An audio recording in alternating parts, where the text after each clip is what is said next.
শ্রেয়ান, আব্বু কই তুমি? শ্রেয়ান কেবল বাইরে থেকে এসে ফ্রেশ হওয়ার জন্য টাওয়াল হাতে নিয়ে নিয়েছে। তখনই শ্রেয়ানের আম্মু হন্তদন্ত হয়ে আতঙ্কিত গলায় ডাকতে ডাকতে শ্রেয়ানের রুমে প্রবেশ করলো। আম্মুকে এভাবে ছুটে আসতে দেখে শ্রেয়ান কয়েক ধাপ এগিয়ে ওর আম্মুকে ধরে সোফাতে বসালো। উনি থরথর করে কাঁপছে, ওনার চোখে মুখে ভয়ের ছাপ স্পষ্ট। শ্রেয়ান হাত বাড়িয়ে পানির গ্লাসটা নিয়ে ওর আম্মুকে পানি খাওয়ালো। উনি শ্রেয়ানের হাত দুটো শক্ত করে ধরে আছে, ওনার চোখ বলে দিচ্ছে উনি ভয়ঙ্কর কিছু দেখে এসেছে। শ্রেয়ান ওর আম্মুর দিকে তাকিয়ে নরম সুরে বলল, কি হয়েছে আম্মু? তুমি এইভাবে ভয় পাচ্ছ কেন, বলো আমাকে। শ্রেয়ানের আম্মু ঢোক গেলে ভয়াত গলায় বলল, সাদ্দাম ভাইয়ের ছেলে সবুজ মারা গেছে। কে যেন ধারালো কিছু দিয়ে ওর গলা কেটে দিয়েছে, নাক থেতলে দিয়েছে, হাত দুটোতেও খুব ভারী কিছু দিয়ে আঘাত করেছে। ডান চোখটা তুলে নিয়েছে আর বাম চোখে সূচালো কাটা ঢুকিয়ে দিয়েছে। মাথার একপাশে চুল টেনে তুলে দিয়েছে, পুরো শরীর রক্তে মাখামাখি। উফ বাবা, কি ভয়ানক মৃত্যু! কে এমনটা করলো? এত নিষ্ঠুরভাবে কে ওকে মারতে পারলো? কোনো মানুষের হৃদয় এতটা নির্দয় কিভাবে হতে পারে? আচ্ছা তুমি শান্ত হও, না হলে তোমার প্রেশার হাই হয়ে যাবে। শ্রেয়ান শুনেছে কেউ একজন সবুজকে খুব ভয়ঙ্করভাবে মেরেছে। বাসায় আসার সময় ড্রাইভার ওকে বলেছে। শ্রেয়ান শাহরিয়ার একজন নামকরা আর্চে, আজকে দুপুরে ওর প্রোগ্রাম ছিল। প্রোগ্রাম শেষ করে ফিরতে ফিরতে মাগরিবের আজান পড়ে গেছে। তবে সবুজের এমন ভয়ঙ্কর মৃত্যুর কথা শুনে শ্রেয়ানের একটু খারাপ লাগছে না, কারণ ছেলেটা মোটেও ভালো ছিল না। শ্রেয়ান পরশুদিন নিজের চোখে দেখেছে সবুজ দুপুরের দিকে ছাদে গিয়ে মেয়েদের অন্তঃবাস হাতে নিয়ে চোখ বন্ধ করে গন্ধ শুকছিল। সে এত বড় বড় নিঃশ্বাস নিয়ে গন্ধ শুকছে যেন এটাই হচ্ছে পৃথিবীর অন্যতম সুগন্ধি মিশ্রিত পোড়া। এই কাজের মাধ্যমে সে যেন একটা নারীর নগ্ন শরীরে নিজেকে ডুবাতে সক্ষম হচ্ছে। তখন তার ঠোঁটে ছিল বিদঘুটে আর জঘন্যতম হাসির রেখা। ছাদে বেশ কয়েকটা রশিতে অনেক কাপড় মেলে দেওয়া ছিল, তার মধ্যে সবুজ মেয়েদের অন্তঃবাসগুলো হাতে নিচ্ছে আর একই কাজ করে সেগুলো জায়গা মতো রেখে দিচ্ছে। শ্রেয়ার ছাদে এসেছিল ওর টি শার্টটা নিতে। ওর আম্মু তখন ঘুমিয়েছিল, 1 ঘন্টা পর প্রোগ্রাম ছিল, এই জন্য ওকে দ্রুত বের হতে হতো। এই জন্য সে নিজে ছাদে এসেছিল ওর টি শার্টটা নিতে। শ্রেয়ার ছাদের দরজাতে থমকে দাঁড়িয়ে পড়ে সবুজের এই কার্যকলাপ দেখে। তখনও সবুজের হাতে একটা অন্তঃবাস ছিল।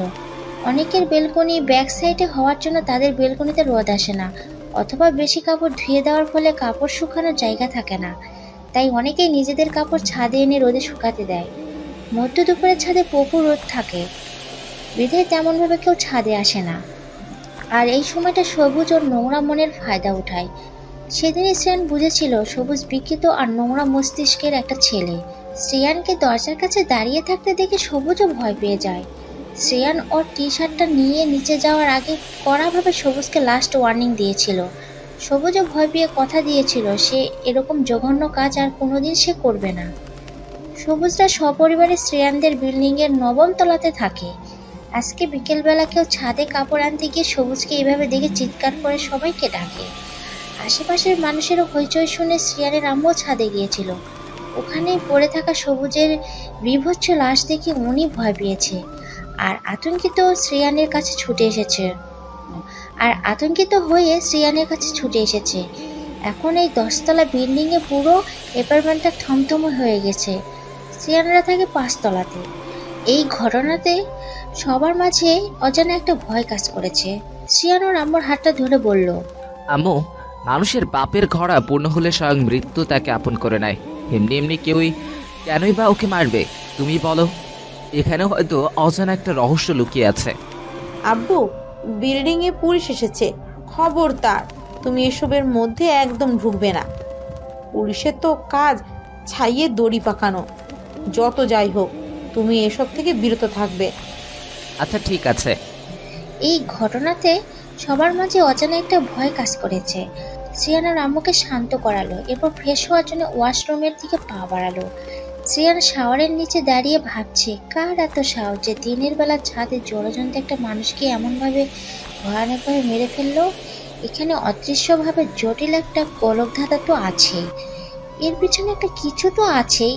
তবে এর পিছনে যে রহস্যই থাকুক, সত্যি হলো এটাই যে ভালোর সাথে ভালো আর খারাপের সাথে খারাপ কিছুই ঘটে। শ্রেয়ান আপাতত এসব ব্যাপার মাথা থেকে ঝেড়ে ফেলে শাওয়ার নেওয়াতে মনোযোগী দিল। সন্ধ্যার আজান হয়ে গেছে। রূপ আর মিঠি রাস্তা দিয়ে হেঁটে যাচ্ছে, একটাও রিক্সা দেখা মিলছে না। রূপের তো ভয়ে বুকটা দুরু দুরু কাঁপছে। সন্ধ্যার পর বাইরে থাকা ওর জন্য সম্পূর্ণ নিষিদ্ধ। আজকে ওর আম্মু ওকে আস্ত রাখবে না। কোচিংয়ের লাস্ট ক্লাসে স্যার দেরি করে ক্লাসে এসেছিল। কালকে দেওয়া এক্সামের খাতা সবাইকে দেখাচ্ছিল। খাতা দেখে কোচিং থেকে বের হয়ে মিঠিকে ড্রয়িং ক্লাস থেকে আনতে গিয়ে ওর আরও দেরি হয়ে গেল। মিঠি ছোট ছোট পায়ে রূপের সাথে তাল মিলিয়ে হাঁটতে পারছে না। এই জন্য রূপ মিঠিকে কোলে তুলে নিয়ে দ্রুত পায়ে হাঁটতে শুরু করলো। আকাশের অবস্থা খুব একটা ভালো না। ঘন ঘন আকাশ কাঁপিয়ে মেঘ ডাকছে। মনে হচ্ছে এক্ষুনি আকাশ ভেঙে বৃষ্টি নামবে। রূপ একটু সামনে এগাতেই একটা রিক্সা এসে ওদের সামনে দাঁড়ালো। আর সে দেরি না করে মিঠিকে নিয়ে রিক্সাতে উঠে বসলো। বাসার সামনে গিয়ে ওর রিক্সা থেকে নামলো। রূপ ভাড়া মিটিয়ে মিঠিকে নিয়ে বাসার গলিতে ঢুকে পড়লো। ওদের বাসার পাশে একটা বাগান আছে। সেই বাগানে গাব গাছ, দেবদারু, আকাশমণি, বট গাছ, সাথে নানা জানা অজানা গাছ আছে। কয়েকটা গাছ অনেক পুরানো। সেই গাছে বাদুড়গুলো উল্টো করে ঝুলে চা চা করে শব্দ তুলছে। রূপ ভুলেও সেই দিকে তাকালো না, কারণ সন্ধ্যার আজান অনেকক্ষণ আগেই হয়ে গেছে। দিনের আলোকে বিদায় জানিয়ে অন্ধকার চারিদিকে ছড়িয়ে পড়েছে। বাগানটাতেও ঘুটঘুটে অন্ধকার হয়ে আছে। পুরো কলোনিতে লাইট জ্বালানো, তবুও মনের ভয় যাকে বলে। ছোট থেকে ও খুব ভীতু টাইপের মেয়ে। ওরা দুজন বাসায় ঢুকতেই রূপের আম্মু রূপকে বকতে শুরু করলো। রূপ মাথা নিচু করে দাঁড়িয়ে আছে। মিঠু ওর পিমনিকে বকা খেতে দেখে মুখ টিপে হাসছে। রূপের আম্মু রূপের মাথায় একটা টুয়া মেরে বলল, তোকে আর কতদিন বলবো সন্ধ্যার পর বাসার বাইরে থাকবি না? আমার কথা কি তোর কানে যায় না? রূপ ওর আম্মুর অগ্নিদৃষ্টি দেখে আমতা আমতা করে বলল, আম্মু, কোচিংয়ের ক্লাসের পরীক্ষার খাতা দেখাচ্ছিল। খাতা দেখে মিটিকে আনতে গিয়ে দেরি হয়ে গেছে। রূপের ভাবি নিপা রূপের কথা শুনে তাচ্ছিল্য সুরে বলল, মা, এই মেয়ে আপনার কথা শুনলে তো হতোই। নিজের রূপেই সে নিজেকে গুণবতী ভাবে। ওর মাথায় আদেও বুদ্ধি বলে কি কিছু আছে? শয়তানি কাজ কারবারেই তো সব বুদ্ধি খরচ করে ফেলে। রূপের ভাবি রূপকে খোঁচা মেরে মুখ ভেঙচি দিয়ে বলে চলে গেল। ব্যাস, ছোটখাটো ঘূর্ণিঝড় বয়ে গেল রূপের উপর দিয়ে। সবার ভাবি এত ভালো আর মিশুক হয়, ননদ ভাবে মিলেও তো অনেকেই দুই বোনের মতো থাকে, কিন্তু রূপ ওর কপাল কোণে একটা ভাবি পেয়েছে। সারাটা দিন ওর পিছনে লেগে থাকে, খ্যাস খ্যাস করে। একটু কিছু হলে রূপের আম্মুকে বলে দিয়ে রূপকে বকা খাওয়ায়। আজকে যেহেতু রূপের ভুল হয়ে গেছে, তাই সে কারো কথায় কোনো প্রতি উত্তর করলো না। মাঝে মাঝে নিজের ভুলগুলো চুপ করে মেনে নিতে হয়। রূপ বকা খেয়ে ওর রুমে চলে গেল। বাইরে খুব বাতাস বইছে, জানালার পর্দাগুলো অনবরত উঠছে। রূপ দ্রুত পায়ে হেঁটে জানলা আটকে পর্দা টেনে দিল। ততক্ষণে বাইরে বৃষ্টি পড়া শুরু হয়ে গেছে। আর একটু দেরি করলে ওরা বৃষ্টির মধ্যে আটকে যেত, যার ফলাফল আরো কয়েক দফা বকা খেতে হতো। রূপ ওর বুকে হাত দিয়ে দীর্ঘশ্বাস ফেলে বলল, উফ, যাক বাবা, বাঁচলাম। বাবা, বৃষ্টির আগে ফিরতে পেরেছি। কথাটা বলে মিষ্টি হেসে রূপ ওয়াশরুমের দিকে পা বাড়ালো। রাহিদ ওর রূপের জানলার সামনে দাঁড়িয়ে আছে। ওর আম্মু রাহিদের দিকে কফির মগ এগিয়ে দিল। রাহিদ পাশে তাকিয়ে ওর আম্মুর দিকে তাকিয়ে মুচকি হেসে কফির মগটা হাতে তুলে নিল। বাইরে অনবরত বৃষ্টি ঝরছে। রাস্তার লাইটের কারণে সেটা থাই গ্লাস দিয়ে স্পষ্ট দেখা যাচ্ছে। রাহিদের আম্মু ছেলের পাশে দাঁড়িয়ে রাহিদকে বলল, বাইরে তো খুব বৃষ্টি হচ্ছে, তা আমার রাজকুমার ডিনারে কি খাবে শুনি? তোমার যা ইচ্ছে হয় করো, আমার একটা হলেই হয়। তো আচ্ছা। রাহিদের আম্মু ছেলের কথা শুনে হেসে চলে গেলেন। রাহিদ জানালার পাশে দাঁড়িয়ে বৃষ্টি দেখতে মনোযোগী হলো। বৃষ্টির বড় বড় ফোঁটা পিচ ঢালা রাস্তায় আছড়ে পড়ছে। বৃষ্টির পানি মাটিতে পড়ে একটা পোড়া পোড়া গন্ধ নাকে লাগছে। গাছের পাতাগুলো একটার সাথে আর একটা বাড়ি খাচ্ছে। রাস্তা দিয়ে কয়েকটা প্রাইভেট কার দুরন্ত গতিতে ছুটে চলেছে। কেউ কেউ ফুটপাতে রাস্তাতে ভিজে ভিজে হেঁটে যাচ্ছে। রাহিদ থাই গ্লাসটা পুরোপুরি সরিয়ে দিল। বৃষ্টির ঝাপটার সাথে ঠান্ডা বাতাস ওর গায়ে মাখছে। ঠান্ডা বাতাস ওর শরীরে লাগতে রাহিদ চোখ দুটো বন্ধ করে নিল। ও বৃষ্টি খুব ভালোবাসে। এখন ঠান্ডা বাতাসে ওর শরীর মন দুটোতেই যেন প্রশান্তি এনে দিচ্ছে। ধোয়া ওটা কফির মগে আলতোভাবে চুমুক দিল। ওর মনটা এখন খুব ভালো আছে। রাহিদ ওর মুখে প্রশান্তির এক টুকরো হাসি ঝুলিয়ে বিড়বিড় করে বলল, তুমি আর অর্ধভেজা আমার ভালোবাসা, এই তো আছি বেশ। রূপ ফ্রেশ হয়ে মাথা ধরে বেরিয়ে বসে পড়ল। ওর মাথার ডান পাশটা বড্ড বেশি ব্যথা করছে। শরীরটা ভার ভার লাগছে, ডান চোখের পাতাটা যেন অবশ হয়ে আসছে। সে মাথা ধরে আস্তে করে উঠে বালিশটা সোজা করে শুয়ে পড়ল। চুলের কাটা খুলে দিতে চুলগুলো আশ্রে পড়লো বালিশ জুড়ে। ওর চুলগুলো বেশি না বড় হলেও ওর কোমরের নিচে অবধি। রূপ হাত বাড়িয়ে পাশের ডয়ার থেকে মুখটা নিয়ে নিজেই নিজের কপালে লাগিয়ে নিল। তখনই মিটি এসে রূপের হাত ধরে টানাটানি শুরু করলো, দুজন মিলে বৃষ্টির পানিতে হাত ভেজানোর জন্য। মিঠির জেরাজুরিতেও রূপ উঠল না, তার সব শক্তি যেন কেউ চুষে নিয়েছে। রূপ উঠল না দেখে মিটি রেগে রূপকে বকা দিয়ে চলে গেল। রূপের মাথার ডান পাশটা ব্যথা ক্ষণে ক্ষণে বাড়ছে, ওর মাইগ্রেনের সমস্যা আছে। এর জন্য রূপ আর ওর আম্মুকে কিছু বলল না, কিছু বললেই তো উনি বকাবকি শুরু করবে। এটা ওর মাইগ্রেনের ব্যথা ভেবে রূপ চুপ করে শুয়ে রইল। এদিকে বৃষ্টি থামার কোনো নাম নেই, অকারণে অযোধ্যায় বৃষ্টি ঝরে পড়ছে। চোখ বন্ধ করে রূপ ভাবছে, আচ্ছা মাথার উপরের আকাশটার কি মন খারাপ? আকাশের মন খারাপ হলে তো চারিদিকে মেঘ ঘনীভূত হয়ে আসে, তারপর শুরু হয় বৃষ্টি। অযোধ্যায় বৃষ্টি ঝরে মাটির বুকে আশ্রে পড়ে। বৃষ্টির মাটির বুকে আশ্রে পড়লে কি আকাশের মনটা ভালো হয়, নাকি আকাশের মন খারাপ হলে বৃষ্টির মাধ্যমে কান্না করে? এত জটিল কেন এসব প্রশ্নের উত্তর? কেন এত রহস্য সবকিছুতে? রূপ এসব আর ভাবতে পারল না। ওর দু চোখে ঘুম লেগে গেল। পরের দিন সকালে শ্রেয়ানদের বিল্ডিংয়ে আরেকটা আতঙ্ক ছড়িয়ে পড়ল। সবুজের মামা আসাদ সবুজের এমন মৃত্যু রহস্য উন্মোচনের দায়িত্ব নিয়েছিলেন। উনি একজন গোয়েন্দা ছিলেন। উনি একা ছাদে গিয়েছিল খুনির ফেলে যাওয়া কোনো ক্লু খুঁজতে। কালকে রাত 1টা অবধি উনি ঠিক করেছিলেন, কিন্তু ভোর 4টার পর থেকে উনি মানসিক ভারসাম্য হারিয়ে পাগলে পরিণত হয়েছে। একা একা বিড়বিড় করে কিছু একটা আওড়াতে থাকছে, কিন্তু উনি আসলে কি বলছে এটা কেউ বুঝতে পারছে না। উনি অদ্ভুত এক ভাষাতে বিড়বিড় করছে। ওনার হাতে আছে একটা কয়লা, যেটা দিয়ে উনি শত শতবার একটা চিহ্নই পুরো ঘর জুড়ে লিখে যাচ্ছে।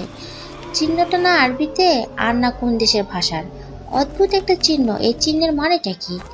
আর এই চিহ্ন দ্বারা আসাদ কি বা বোঝাচ্ছে? তবে গভীর এক রহস্য তো আছে এই চিহ্নের পিছনে, নাকি জটিল কোনো এক রহস্যের গোলক থাকা? এটা নিয়ে বিল্ডিংয়ে উপস্থিত সবার মনে প্রশ্নের পাহাড় জমা হচ্ছে। পরের দিন সকালে পুরো কলোনিতে সবুজ আর ওর মামার ঘটনা ছড়িয়ে গেল। সবার মাঝে একটা আতঙ্ক বিরাজ করছে। রূপ আর শ্রেয়ানদের বিল্ডিং পাশাপাশি। কালকে রাতে রূপ তাড়াতাড়ি ঘুমিয়ে যাওয়ার কারণে সবুজের মৃত্যুর কথা জানে না। সবুজের মামার অবস্থা তেমন একটা ভালো না। সে পাগলের মতো একা একা বিড়বিড় করছে, কখনো শব্দ করে কাঁদছে, আবার কখনো উচ্চ শব্দে হেসে লুটি খাচ্ছে। একদিকে সবুজের মৃত্যু আর অন্যদিকে ওর মামার এই করুণ অবস্থা। দুটো ঘটনা মিলে সবুজের পরিবারের বেহাল দশা। সবুজের আম্মু ছিলেন এমন ভয়ঙ্কর লাশ দেখে সেন্স হারিয়ে ফেলেছিলেন। পুলিশ এসে সবুজের লাশটিকে নিয়ে গিয়েছিল পোস্টমর্টম করার জন্য। এরপর কয়েক ঘন্টা পর লাশটাকে সবুজের বাবা নিয়ে আসে। মুরব্বীরা সবুজের লাশকে গোসল করায়, তারপর ওদের আত্মীয় স্বজন বিল্ডিংয়ে অনেকে মিলে ওর দাফন কার্য সম্পন্ন করে। সবুজের এমন ভয়ঙ্কর মৃত্যুর কথা রূপের আম্মু রূপ আর মিঠিকে কিছু বলেনি। ওরা দুজনে খুব ভীতু। বড়রাই যেখানে ভয়ে জড়সড়ো হয়ে গেছে, সেখানে তো ওরা বাচ্চা। রূপ সকালবেলা ঘুম থেকে উঠে ফ্রেশ হয়ে নিল। রাতে ওর ঘুমটা ভালো হয়েছে, এই জন্য চোখ দুটো ফুলে আছে। চিরুনি নিয়ে চুল আসছে, হালকা নাস্তা সেরে কলেজের জন্য রেডি হতে গেল। মেরুন কামিজ, সাদা সালোয়ার, ড্রেসের সাথে সাদা ক্রসিং বেল্ট, চুলগুলো উঁচু করে ঝুটি করে বাঁধা, কানে সাদা দুটো টপ দুল, হাতে ঘড়ি, ঠোঁটে লিপ বাম আর কাঁধে পুতুলওয়ালা কলেজ ব্যাগ। ব্যাস, সে এখন সম্পূর্ণ রেডি। আয়নায় একবার নিজেকে দেখে নিল রূপ। তখনই রূপের ভাই নিয়ান রূপের রুমের দরজা নক করে বলল, এই বুচি, আর কতক্ষণ লাগবে? এবার তো চল, আর কত সাজুগুজু করবি? ভাইয়া আমার হয়ে গেছে, চলো আমি রেডি। রূপ নিহানের সাথে বের হলো। ড্রয়িং রুমে ওরা আব্বু আম্মু ওদের সাবধানে যেতে বলল। মিটির স্কুলের রাস্তা বিপরীতমুখী, তাই নিপা মিটিকে নিয়ে আগে চলে গিয়েছে। নিহান রূপকে কলেজে পৌঁছে দিয়ে অফিসে যাবে। কেবল 2 দিন হলো রূপ অ্যাডমিশন নিয়ে একটা কলেজে ভর্তি হয়েছে। কলেজের রুলসগুলো খুবই কড়া, এই জন্য হয়তো এখানে অ্যাডমিশন নেওয়ার জন্য অনেকে হুমড়ি খেয়ে পড়ে। নিহান রূপকে বলল, কলেজে পড়ো মানে এই না অনেক বড় হয়ে গেছো। পড়াশোনা ব্যতীত অন্য কোথাও যেন মন না যায়, তা না হলে রিক্সাওয়ালা ধরে বিয়ে দিয়ে দিব। রূপ এই কথা শুনে নিয়ানের পিঠে কিল বসিয়ে দিল। নিয়ান তখন হাসতে থাকলো। গল্প করতে 2 ভাই বোন কলেজে পৌঁছে গেল। নিয়ান রূপকে ওর ক্লাসে বসিয়ে দিয়ে ওর গন্তব্যে চলে গেল। রূপ এর আগে গার্লস স্কুলে পড়তো, এই জন্য এত ছেলেদের সম্মুখীন হতে হয়নি তাকে। এখানে এসে সে অনেক কিছুই খেয়াল করেছে, তার মধ্যে হলো কয়েকটা ছেলের ছ্যাঁচড়ামি, অতিরিক্ত পারফিউমের গন্ধ, ফোন নিয়ে অযথা ভাবনা, অতিরিক্ত স্টাইলিশভাবে কথা বলা, চুলের কথা নাই বা প্রকাশ করলো। শুধু ছেলে না, তাদের থেকে কয়েকটা মেয়েও পিছিয়ে নেই। চুল ছাড়া ভারী মেকআপ, ঠোঁট ভর্তি লিপস্টিক, পারফিউম, চুলে হাজারটা ক্লিপ, হাতে মেহেদি, সাথে ফোন। বেচারা মেয়েগুলো শুধু পারছে না ছেলেদের কোলে উঠে সেলফি নিতে। রূপ এসব থেকে বিরত থাকার চেষ্টা করে, নিজেকে এতটা সস্তা ভাবে না। প্রতিটা মানুষের মধ্যে একটা নিজস্ব পার্সোনালিটি থাকা প্রয়োজন, না হলে মানুষের পশুর মধ্যে তফাৎ থাকবে না। চিল মুড, হাসি খুশি, আড্ডা, বন্ধু, পরিবার, আত্মীয় স্বজনের সামনে সবখানে নিজের পার্সোনালিটি বজায় রেখে চলা উচিত, যাতে কেউ সস্তা ভেবে হেউ চোখে না দেখে। পার্সোনালিটি মানে অহংকার, অ্যাটিটিউড, ভাব, অন্যকে ছোট করে দেখা না, হ্যাংলামি অথবা ছাঁচড়ামি ইঙ্গিত করে না, বরং তোমার ব্যবহার, কথা বলা, আচার আচরণ, মার্জিত স্বভাব, অন্যের ভালোবাসাটা আদায় করা, যাতে কেউ তোমার ব্যবহারে খুশি হয়, আরেকবার তোমার সাথে কথা বলে। রূপের নতুন একটা ফ্রেন্ড হয়েছে, ওর নাম মিমি। রূপের মধ্যে সে হ্যাংলামি থেকে দূরে থাকে, তবে রূপ কম কথা বলে, মিমি একটু বেশি কথা বলে। এখন যেমন মিমি বাম দিকে তাকিয়ে দাঁতে দাঁত চেপে রূপকে বলল, এরা কেমন অসভ্যতামি করছে দেখো, এমন ভাব করছে মনে হচ্ছে শুধু ওদের কাছে ফোন আছে, পৃথিবীর আর কারো কাছে ফোন নেই, সবগুলোই ছ্যাঁচড়া মার্কা। রূপ সেদিকে একবার তাকিয়ে চোখ সরিয়ে নিল। সঙ্গদোষের লোহা বাসে, এমন একটা প্রবাদ প্রচলিত আছে, যে যেমন তার সঙ্গে জুটে তেমন, আর এটাই স্বাভাবিক। মিমি রূপের দিকে তাকিয়ে বলল, রূপ, আমি কালকে দ্বিতীয় ক্লাসের নোট তুলিনি, তোর নোট খাতাটা দে, ওদের ন্যাকামি না দেখে নোট করি। রূপ মিমিকে নোট খাতা দিল, এরপর ওর হাতে থাকা বইয়ে আবার মুখ গুজে নিল। একটু পরে ওদের ক্লাসের টিচার আসলো, সবাই হইচই থামিয়ে যে যার স্থানে গিয়ে বসলো। রাহিত সকালে নামাজ পড়ে মর্নিং ওয়াকের জন্য বের হয়েছিল, আজকে ফিরতে একটু দেরি হয়ে গেল। একটা বিড়াল রাস্তা পার হতে গিয়ে অটো নিচে পড়েছিল। রাহিত দ্রুত গিয়ে বিড়ালটাকে ধরে রাস্তার পাশে শুইয়ে দিল। ফুটপাতের ধারে টিউবওয়েলের থেকে পানি এনে বিড়ালটার মুখে পানি দিল, আর আলতো করে মাথার পিঠে হাত বুলিয়ে দিল। বিড়াল খুব ব্যথা পেয়েছে, এই জন্য চোখ বন্ধ করে আছে। রাহিত বিড়বিড় করে বলল, অটোওয়ালা মনে হয় অটোকে প্লেন ভেবে নিয়েছি, এই জন্য সে রাস্তায় অটো নিয়ে প্লেনের গতিতে ছুটছি। মধ্যখান থেকে এই প্রাণীটা আঘাত পেল, দায়িত্বহীন লোকজন সব। রাহিত সামনে তাকিয়ে ঘাড় ঘুরিয়ে বিড়ালটার দিকে তাকালো, তখন দেখলো বিড়ালটা ওখানে নেই, হয়তো একটু সুস্থ বোধ করেছিল, তারপর ওকে দেখেই ভয়ে পালিয়েছে। রাহিত আশেপাশে তাকিয়ে বিড়ালটাকে না পেয়ে বাসায় ফিরে আসলো। শাওয়ার নিয়ে একবারে রেডি হয়ে ডাইনিং টেবিলে বসলো। রাহিত স্বভাব সুলভ, নরম মনের মানুষ। রাহিত ওর আব্বু আম্মু আর ছোট ভাইয়ের সাথে ব্রেকফাস্ট করতে বসলো। রাহিতের আম্মু খেতে খেতে বলল, আব্বু আজকে তাড়াতাড়ি ফিরবে, আজকে তোমার জন্য মেয়ে দেখতে যাব। আম্মু, আমি আপাতত বিয়ে নিয়ে ভাবছি না, কেবল জবে ঢুকলাম, আর কিছুদিন যাক, তারপর দেখা যাবে। রাহিতের আম্মু আর কথা বাড়ালো না, ওনার ছেলেকে উনি ভালো মতোই চেনে। রাহিত ব্রেকফাস্ট ছেড়ে আম্মু আব্বুর থেকে বিদায় নিয়ে কলেজের উদ্দেশ্যে বেরিয়ে গেল।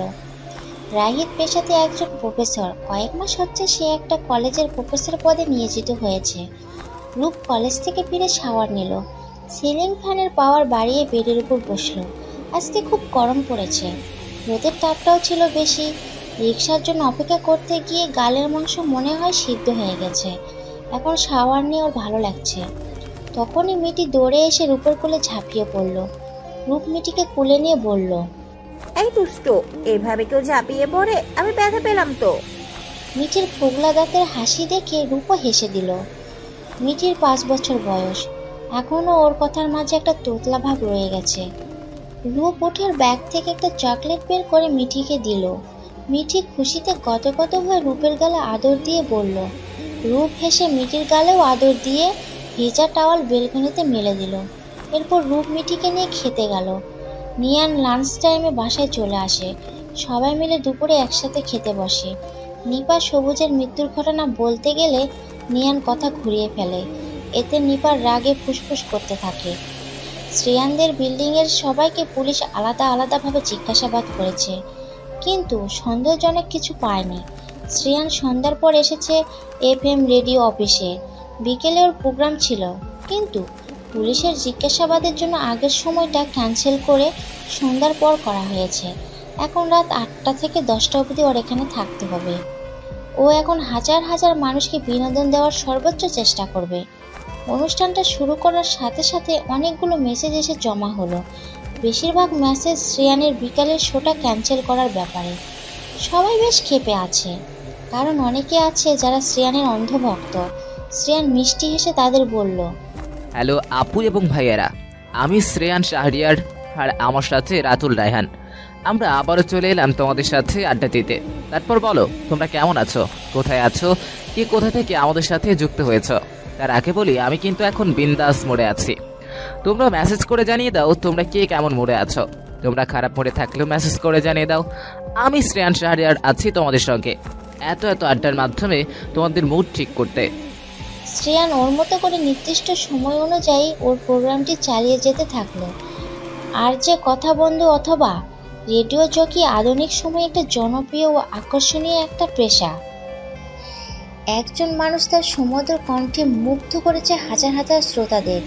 তাকে না দেখে না জেনেও মানুষ বন্ধুর মতো তাকে মেসেজ করছে, প্রকাশ করছে তার কাছে নিজের মনের ভাব, ভালো মন্দ মনের হাজারো কথা তাদের শেয়ার করছে। এই পেশাতে যারা নিয়োজিত তাদের হতে হবে স্পষ্টভাষী, তাদের বচনভঙ্গিতে থাকতে হবে আকর্ষণীয়তা, কারণ শুদ্ধ বাংলাতে কথা বলা একজন আর্চের শ্রেষ্ঠ গুণ।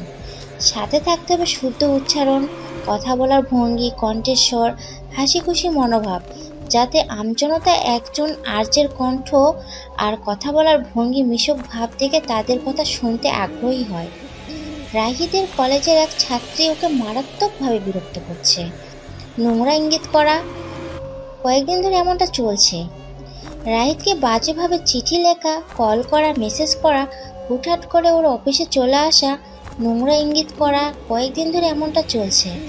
রাহিদ এই ব্যাপারটাকে পাসকান করে নিজের সম্মান খোয়াতে চাচ্ছে না। এই জন্য মেয়েটার সাথে সরাসরি কথা বলে মিটমাট করতে চেয়েছে, কিন্তু সে মেয়েটা অতিরিক্ত অসভ্য টাইপের। সে রাহিদের কোনো কথাই শোনেনি। এক প্রকার বিরক্ত হয়ে রাহিদ মেয়েটার জোড়াজুড়িতে ক্যাফেতে দেখা করলো। মেয়েটির নাম দীপা। সে দেখতে মন্দ না হলেও তার চরিত্রে ভালোর কোনো ছিটাফোটাও নেই। রাহিদ দীপার দিকে না তাকিয়ে শান্ত স্বরে বলল, দীপা, তুমি আমার ছোট বোনের মতো, প্লিজ এসব বন্ধ করো। কলেজে এসব কথা পাঁচ কান হলে ব্যাপারটা খুব খারাপ হবে। বোন না, আমি আপনার বউ হতে চাই রাহিদ সোনা। বলো কি করলে তুমি আমাকে মেনে নিবা? আমার শরীর পেলে কি তোমার মনটা আমাকে দিবা? মুখে লাগাম দাও, ভুলে যেও না আমি তোমার টিচার। রাহিদ রেগে উঠে দাঁড়ালো। কোনো মেয়ের মুখে যে এত নোংরা কথা আসতে পারে এটা রাহিদের কাছে অজানা ছিল। দীপা ঠোঁট কামড়ে রাহিদের পায়ের উপর পা রাখলো। রাহিদ বুঝে গেছে এই মেয়ে অত্যন্ত অসভ্য। এই জন্য রাহিদ দীপাকে আর কিছু না বলে চলে গেল। দীপা শয়তানি হেসে বলল, পুরুষ মানুষকে কাবু করার জন্য কোনো নারীর নগ্ন শরীরটাই যথেষ্ট সোনা, সেটা যতই সাধু পুরুষই হোক। তুমি রেডি থেকো রাহিদ ডার্লিং। কথাটা বলে দীপা হাসতে থাকলো। এমন নোংরা খেলা এটা ওর জন্য প্রথমবার নয়। ভদ্র কোনো পুরুষকে এভাবে প্যাচে ফেলাটা ওর কাছে মজার একটা খেলা। সে খুব মজা পায় কোনো পুরুষকে বড্ড বেশি মানসিক চাপে ফেলতে। সে বেছে বেছে ভদ্র ছেলেদেরকেই টার্গেট করে থাকে। প্রথমে কেউ রাজি না হলেও পরে তাকে নোংরাভাবে ফাঁদে ফেলতে দীপা দুবার ভাবে না। সে টাকার জন্য এমনটা করে না, কেন করে তাও জানে না। তবু সে শুধু জানে ওর প্রচণ্ড ভালো লাগে মান সম্মান হারানোর ভয়ে ছেলেদের সুইসাইড করার খবরটা কান পেতে শুনতে। সে তখন অনাবিল আনন্দ পায়, প্রশান্তিতে ওর কলিজাটা ঠান্ডা হয়ে যায়। একটা মেয়েকে টিস করলে বা ধর্ষিত হলে কখনো না কখনো তার শাস্তি মেলে, কিন্তু এমনভাবে একটা পুরুষ মানুষকে জঘন্য খেলার গুটি বানানোর শাস্তি কি আদৌ মিলে? লোকচক্ষুর অগোচরে কোনো পুরুষকে এমন প্রস্তাব দেওয়া হয়, এটা কি কেউ জানে? দীপার মতো মেয়েদের জন্য রাহিদের মতো ছেলেদের নোংরা খেলার গুটি হয়। সর্বশেষে মান সম্মান হারানোর ভয় অথবা নোংরা খেলায় জড়িয়ে পড়ার কারণে সুইসাইড নামক পন্থা বেছে নিতে হয়, আর সেটা হোক সেই ছেলেটার ইচ্ছাই বা অনিচ্ছায়। এমন জঘন্য ঘটনাগুলো অরহ ঘটলেও সেটা অপ্রকাশিত থেকে যায়। মাম্মা, মেয়েটার বুকের ঝাঁকুনি আমার বুকে তো কাঁপুনি তুলে দিল রে। সন্ধ্যার পর দুইটা মেয়ে ফিরছিল। ওরা দুই বান্ধবী হয়তো। নিজেদের মধ্যে কি একটা কথা বলে দুজনে হেসে উঠল। তারপর একজন আরেকজনকে দৌড়ানি দিল। বান্ধবীর মারের ভয়ে পাশের মেয়েটা দৌড়ে সামনের দিকে এগিয়ে গেল। তখনই পাশের চায়ের দোকানে থাকা একটা ছেলে ক্যারাম বোর্ড থেকে হাত উঠিয়ে এই জঘন্য মন্তব্যটি করলো। একথা শুনে ওখানকার আরও 4 জন অট্টহাসিতে ফেটে পড়ল। আচানকভাবে ওই 4টে ছেলে মাটিতে লুটিয়ে পড়ে 2 হাত দিয়ে পুরো মুখ ধরে ছটফট করতে লাগলো। কারোর মুখে অ্যাসিড ঢেলে দিলে যেমন করে, ওরাও ঠিক তেমনভাবে ছটফট করে আর্তনাদ করে উঠছে। ওদের আত্মচিৎকারে চারপাশের মানুষ জড়ো হয়ে গেল। কি হলো, কেন হলো, কে ওদের এই অবস্থা করলো, আর কেনই বা হলো, এটাও সবার মাঝে একটা আতঙ্ক হয়ে সবার মাঝে ছড়িয়ে গেল। সকাল থেকেই ভ্যাপসা গরম লাগছে, তার উপরে রান্নাঘরে চুলার পাশে রান্না করতে হচ্ছে। রূপের আম্মুর মেজাজটা খুব বিগড়ে আছে। নিয়ান কালকে রাতে দেশের বাইরে গেল 6 মাসের জন্য। এর জন্য নিপা মিঠিকে নিয়ে বাবার বাসায় চলে গেছে। বাসায় স্বামী তো নাই, শুধু শুধু হাড় ক্ষয় করে শাশুড়ি ননদের সেবা করতে সে নারাজ। যার জন্য এই বাসায় থাকা সে তো আপাতত নাই, তাহলে এখানে শুধু শুধু থেকে কি করবে? নিপা বাসায় থাকলেও সে কোনো কাজ করে না, কারণ কাজ করলে ওর হাতের গ্লো কমে সৌন্দর্য নষ্ট হয়ে যাবে। সে কাজ দেখলে সবসময় এক প্রকার পালিয়ে বেড়ায়, তাকে নিদারুণভাবে কামচোরা উপাধি দেওয়া যায়। নিপা যাওয়ার পর রূপ ও রাম্মুকে টুকটাক সাহায্য করছিল, এজন্য উনি দ্রুত রান্নাটা করতে পারছে। আজকে কাজের বুয়াটাও আসেনি, তাই হিমশিম খেতে হচ্ছে ওনাকে। রূপের আম্মুর হাতে থাকা খুন্তিটা পাশে রেখে শাড়ির আঁচলে ঘাম মুছে বিড়বিড় করে বলল, ছেলের বিয়ে দিয়ে বই এনেছিলাম নাকি ঘর সাজানোর জন্য, মানুষরূপী শোপিস এনেছিলাম, কে জানে, কামচোর মেয়ে একটা। রূপের আম্মু রান্না সেরে নিল। রূপের আব্বুকে পাঠালো রূপকে ডাকতে। উনি এসে দেখে রূপ ঘুমাচ্ছে। মেয়েকে উনি বড্ড বেশি ভালোবাসে। রূপকথা রাজ্যের রানীগুলো অপরূপ সৌন্দর্যের অধিকারী হয়, তেমনি রূপও। ওনার বড্ড ভয় হয় মেয়েকে নিয়ে। এখন দিনকাল খুব খারাপ, কখন জানি কি হয়, এসব নিয়ে ভাবলে বুকটা কেঁপে ওঠে। মাঝে মাঝে অজানা এক ভয় এসে ওনাকে আঁকড়ে ধরে, কারণ ওনার এই পুতুল কন্যাটা নজর লাগার মতো সুন্দর। আমাদের নজর তো আগে সুন্দর কিছুতেই আটকে যায়। আমরা সুন্দরের পূজারী। যেমন কুৎসিত কিছু আমরা পায়ে পিষে ফেলি, তেমনি সুন্দর কিছু দেখলেও সেটা দুমড়ে মুচড়ে নষ্ট না করা অবধি শান্তি পায় না, সে কোনো ফুলই হোক অথবা কোনো মেয়ে। এটা অপ্রিয় হলো সত্য। রূপের আব্বু রূপের মাথায় হাত বুলাতে বুলাতে বলল, আম্মা জান উঠবেন না? ও রোহানি আমা, এবার উঠে পড়ো আম্মা জান। আব্বু। এবার উঠে শাওয়ার নিয়ে নাও মা, দুপুরে লাঞ্চ করে এরপর না হয় আবার ঘুমিও। আচ্ছা আব্বু। এখন দুপুর 12:30 বাজে। আজ শুক্রবার বলে রূপ কলেজে যায়নি। নিপা আর মিঠিকে বিদায় দিয়ে আম্মুকে সাহায্য করে এসে পড়তে বসেছিল। একটা বই নিয়ে পড়তে পড়তে ঘুমিয়ে পড়েছিল। রূপ ওর আব্বুর দিকে তাকিয়ে মুচকি হাসলো। রূপের আব্বু রূপকে শাওয়ার নিতে বলে মেয়ের মাথায় আদর দিয়ে উনি চলে গেল। রূপ ওর বইটা পাশে রেখে ওয়াশরুমে চলে গেল। রূপের আব্বু রূপকে মা, আম্মা জান আর রুহানিয়া বলে ডাকে। রূপের পুরো নাম রুহানিয়া রূপ। ওর বাবার নাম রুহানুজ্জামান। ওর বাবার নাম থেকে রুহা আর নিয়ানের নামের 2 শব্দ নিয়ে রূপের পুরো নাম রুহানিয়া রূপ। সে বাবার ভাইয়ের কলিজার টুকরো, এজন্য ওদের নাম মিলিয়ে রূপের নামকরণ করা হয়েছে। আর রূপ নামটা রাখা হয়েছে ও অপরূপ সৌন্দর্যের অধিকারী এজন্য। শ্রেয়ানের আম্মু এ নিয়ে 7 বার শ্রেয়ানকে ডেকে গেল, কিন্তু শ্রেয়ানের কোনো খবর নেই। সে বেঘোরে ঘুমোচ্ছে। শ্রেয়ানের আম্মু রেগে গিয়ে শ্রেয়ানের গায়ে পানি ঢেলে দিল। শ্রেয়ান ধরপড়িয়ে উঠে বসল। শ্রেয়ানের আম্মু অগ্নিদৃষ্টিতে তাকিয়ে আছে। শ্রেয়ান করুণ চোখের মায়ের দিকে তাকিয়ে বলল, আম্মু, কত সুন্দর একটা স্বপ্ন দেখছিলাম, আমার এত সুন্দর একটা স্বপ্নে পানি ঢেলে দিলে। শ্রেয়ানের কথা শুনে আম্মু আরো রেগে গেল। উনি দাঁত কটমট করে বলল, কতক্ষণ থেকে তোর ফোনটা বেজে যাচ্ছে, কানে কি তুলো দিয়ে রেখেছিস? আর ঘুমালে তোর হুঁশ হয়ে যায়। আজ বিয়ে দিলে তো কাল বাচ্চার বাবা হবি, আর এখনো তুই আমাকে জ্বালিয়ে মানিস? পরের মেয়ে আনলে কি তাকেও এভাবে জ্বালাবি? শ্রেয়ানের কথা বাড়ালো না, আড়মোড়া ভেঙে ওয়াশরুমের দিকে পা বাড়ালো। এখন ওর আম্মুর সামনে থেকে কেটে পড়াই হবে বুদ্ধিমানের কাজ, না হলে ঘুরে ফিরে বিয়ে, বউ, বাচ্চাতে ওর আম্মু বারবার ফিরে আসবে। ছেলের আম্মুর কাছে উনি রাগে গসগস করতে করতে রুম ত্যাগ করলো। একজন নিউরোসার্জন ডাক্তারের চেম্বারে রূপ আর ওর আব্বু অপেক্ষা করছে। ওরা বসে আছে চেম্বারের সামনে রাখা বেঞ্চের মতো চেয়ারগুলোতে। এই ডক্টরের কাছে চিকিৎসা পেতে হলে কখনো কখনো 3 থেকে 4 মাসও লেগে যায় সিরিয়াল পেতে। উনি কখনো অযথা সময় ব্যয় করে না। তবু ওনার পেশেন্টের সংখ্যা সর্বক্ষণ এমনই থাকে। উনি 3 মাস হলো দেশে ফিরেছে, 2.5 মাস ঢাকাতে ছিল, এরপর খুলনাতে পোস্টিং হয়ে এসেছে। রূপ ডক্টরের নেম প্লেটে একবার চোখ বুলিয়ে নিল, সেখানে বড় বড় করে লেখা ডাক্তার আদ্রিয়ান আহসান। একটা ছেলে সিরিয়াল অনুযায়ী নলিতা নামের একটা মেয়ের নাম ডেকে ওঠে। নলিতা রায় ওনার রিপোর্ট নিয়ে ডক্টরের চেম্বারে প্রবেশ করলো। নলিতা একবার চারপাশে চোখ বুলিয়ে নিল।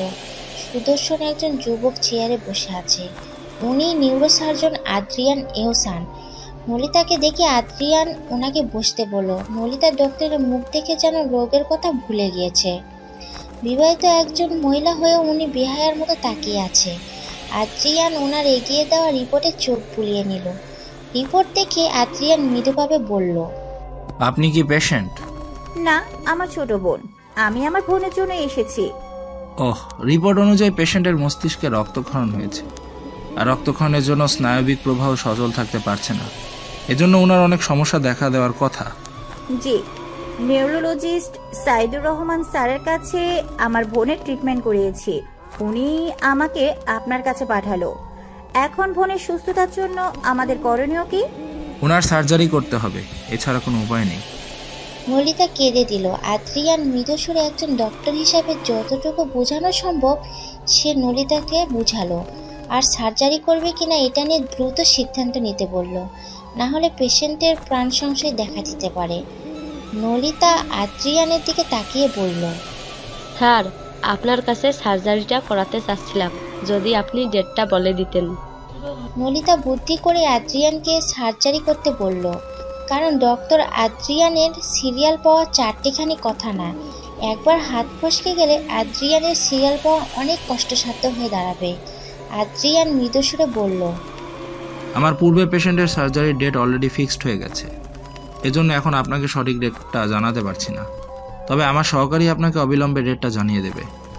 নলিতা চোখের পানি মুছে আদ্রিয়ানের কেবিন থেকে বের হয়ে এলো। এরপর সে আদ্রিয়ানের সহকারীর সাথে কথা বলল। উনি জানালো, আগামী 4 সপ্তাহে অর্থাৎ 1 মাস সার্জারির ডেট ফিক্সড করা সম্ভব হচ্ছে না। অলরেডি অনেকগুলো পেশেন্টের সার্জারির ডেট ফিক্সড হয়ে আছে। নলিতা আর কোনো উপায় না পেয়ে সার্জারির সিরিয়াল দিয়ে রাখলো। সিরিয়াল অনুযায়ী পরের মাসের প্রথম দিনটা ফিক্সড করা হলো। নলিতার পর রূপের আব্বু আর রূপ আদ্রিয়ানের চেম্বারে প্রবেশ করলো। রূপের আব্বু আদ্রিয়ানের দিকে ওনার রিপোর্ট এগিয়ে দিল। রূপ আশেপাশে চোখ ঘোরাচ্ছে। রূপের আব্বু মেরুদণ্ড অপারেশন করা হয়েছিল, কিছুদিন ধরে সমস্যা দেখা দিচ্ছিল, তাই এখানে এসেছে। আদ্রিয়ান রূপের আব্বুকে আরও কিছু জিজ্ঞাসা করে মেডিসিন লিখে দিল। আদ্রিয়ানের পেন ধরার স্টাইল রূপের খুব পছন্দ হয়েছে। বৃদ্ধা আঙ্গুল আর শাহাদত আঙ্গুল দিয়ে লিখছে। ডক্টরদের লেখা এত সুন্দর হয়, এটা নিয়ে রূপ হতবাক, কারণ সে আজ অবধি যতগুলো ডক্টরের শরণাপন্ন হয়েছে ওনাদের লেখা ছোটবেলার গ্রামীণ দৃশ্যের নদীর ঢেউয়ের মতো। রূপের একটা বদ অভ্যাস আছে, কারো কোনো গুণ ওর ভালো লাগলে তার থেকে পারমিশন নিয়ে সেই গুণটা নিজের মাঝে রপ্ত করা। এই জন্য সে আজও তাই বলল, স্যার, আপনার পেন ধরার স্টাইলটা আমার খুব পছন্দ হয়েছে। আপনি পারমিশন দিলে আপনার এই গুণটা আমি নিজেও চেষ্টা করে দেখতে চাই। আদ্রিয়ান রূপের দিকে একবার তাকে মুচকি হেসে বলল, অবশ্যই, কেন নয়। আদ্রিয়ান রূপের আব্বুকে মেডিসিনগুলো খেয়ে দেখতে বলল। যদিও আর সমস্যা হওয়ার কথা না, যদি সমস্যা হয় তো আর একবার ওনাকে আসতে বলল। রূপ আর ওর আব্বু বের হয়ে এলো। আদ্রিয়ান বাকি পেশেন্ট দেখতে ব্যস্ত হয়ে গেল। ডক্টর মানুষ, তার দম ফেরার সময় নেই, ওনার কাছে সময়ের মূল্য অনেক।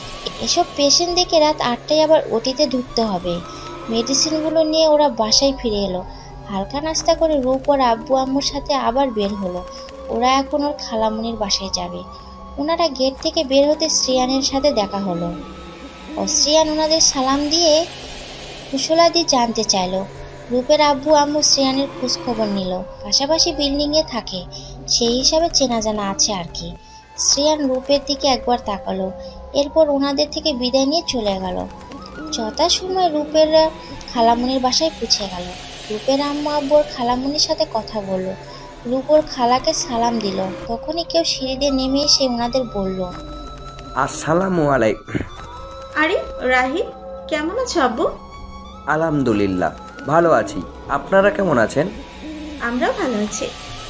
রূপ, কি খবর তোমার? জি ভাইয়া, ভালো। রাহিত রূপদের সাথে কথা বলে বের হয়ে গেল। ওর জরুরি কাজ পড়ে গেছে। তবে যাওয়ার আগে রাহিদের রূপের সাথে চোকাচোকি হয়ে গেল। রূপ চোখ সরিয়ে রাহিদের ভাই রাহাতের সাথে কথা বলতে মগ্ন হয়ে গেল। রূপ কেন জানি রাহিদের চোখের দিকে তাকাতে পারে না। ওর চোখের চাহনি কেমন জানি লাগে রূপের কাছে। চোখ নাকি মনের কথা প্রকাশের আর একটা মাধ্যম। তাহলে কি রাহিদ রূপকে কিছু বোঝাতে চায়, নাকি এটা রূপের ভুল ধারণা? রাহিদের রূপকে কি বা বলার আছে? আগে তো খালাতো ভাই বোন হিসাবে ওদের অনেক গল্প আড্ডা খুনসুটি হতো। এখন দিন দিন কেন জানি সম্পর্কটাকে দূরত্ব বেড়ে যাচ্ছে। নাকি বড় হওয়ার সাথে সাথে সম্পর্কগুলোর ভিত আপনা আপনিই নড়ে যায়? আর এমন হওয়াটা স্বাভাবিক নাকি অস্বাভাবিক, এই প্রশ্নের উত্তর রূপের জানা নেই। তাই এই ব্যাপারটা আপাতত মাথা থেকে বের করে ফেললো। ওইদিকে সবুজের মামা আসাদের আঁকানোর চিহ্নটা দিয়ে গোয়েন্দারা সমাধান খুঁজছে। অদ্ভুত এক চিহ্ন, যেটার কোনো মানে খুঁজেই বের করা যাচ্ছে না। আসলে কি এই চিহ্নের কোনো মানে আছে, নাকি পাগলের পাগলামি বলে গণ্য করা উচিত হবে? এটা নিয়ে সবাই চিন্তিত। সবুজের চাচা পুলিশের বড় অফিসার পদে নিযুক্ত আছেন। এই জন্য উনি সবুজের খুনিকে ধরার জন্য পুলিশ কর্মকর্তাদের উপর চাপ সৃষ্টি করছেন। কে সেই খুনি, আর এত বড় সাহস উনি দেখতে চান? উনি সেই নিষ্ঠুর খুনিকে পেলে তাকে পৃথিবীর সবচেয়ে কষ্টদায়ক মৃত্যু দিয়ে মারবে বলে ঠিক করেন। রূপকে ওর খালা কিছুদিন থাকার জন্য জোর করলো। রূপ প্রথমে থাকতে চায়নি, পরে যখন ওর আব্বু বলল তখন সে আর না করতে পারেনি। মুখের উপর না বলে চলে যাওয়াটা অভদ্রতা হবে। রূপের আব্বু রূপকে কলেজ মিস করতে বারণ করলো। উনি ড্রাইভারকে দিয়ে ওর কলেজ ড্রেস আর বই পাঠিয়ে দেবেন বলেছেন। এই কথা শুনে রূপ খুশি হলো। সাথে খালামুনিও জানালো রূপকে রাহিত না হলে রাহাত কলেজে পৌঁছে দিবে, আবার নিয়ে আসবে। এক কথায় ঠিক হলো যে রূপ এখানে থাকবে। রূপের আব্বু আম্মু রাতে ডিনার সেরে চলে গেল। যাওয়ার আগে রূপের আব্বু বারবার বলে গেছে যেন সে সাবধানে থাকে। 2 দিন পর উনি এসে নিয়ে যাবে। ওর বাবার কথা শুনে রূপ মুচকি হেসেছে, কারণ সে জানে ওর আব্বু ওকে ছাড়া থাকতে পারবে না। দেখা যাবে 2 দিন হওয়ার আগে ওকে নিয়ে যাবে। রূপ বেডে হিলান দিয়ে একটা উপন্যাস পড়ছিল। বইটা সে রাহিদের থেকে নিয়ে এসেছে। ও এতটা মনোযোগ দিয়ে উপন্যাস পড়ছে যে এক প্রকার ডুবে গেছে উপন্যাসটার মধ্যে। রাহাত নিজের রুমে শুয়ে গেম খেলছে। খালামণি পাশের ভাবির বাসায় গেছে। বাসায় ভালো কিছু রান্না হলে ওনাকে দিয়ে খায়। এক কথায় পাশের বাসার ভাবি ওনার বান্ধবী। রাহিদের আব্বু একটু আগে বাইরে গেছে ওনার প্রেশারের মেডিসিন আনতে। সাথে চায়ের দোকানে বসে একটু আড্ডা হয়ে যাবে। বাসায় চা খেলেও বন্ধুরা মিলে টং দোকানে চায়ের সাথে আড্ডা দেওয়ার মজাই আলাদা। রাহিদ ওর রুম থেকে বের হয়ে রান্নাঘরে গিয়ে নিজে 2 মগ কফি বানালো। ট্রেতে করে মগ দুটো নিয়ে রাহিদ রূপের দরজায় নক করে বলল, আসবো রূপ?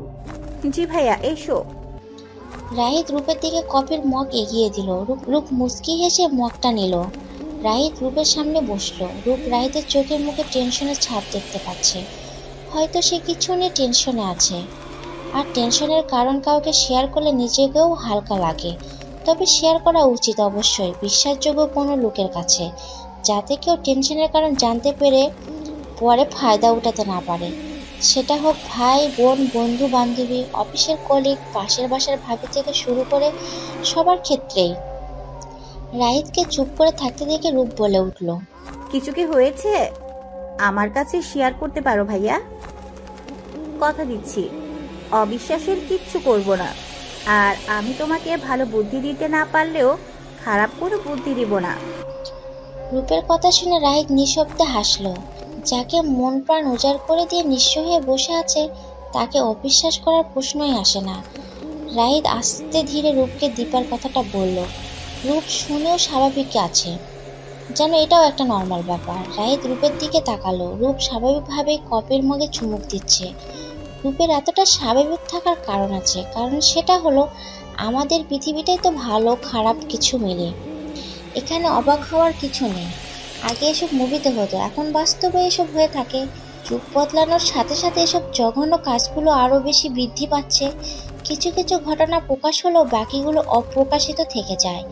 আর কোথাও তো লেখা নেই যে মেয়েরা ধোয়া তুলসী পাতা হয়েও পৃথিবীতে বিচরণ করছে। যুগের সাথে সাথে আমরা বিবেকের ক্যালকুলেটরকেও বন্ধ করে দিচ্ছি। এই জন্য এতে পাপে লিপ্ত হতে আমাদের বিবেকে বাড়ছে না।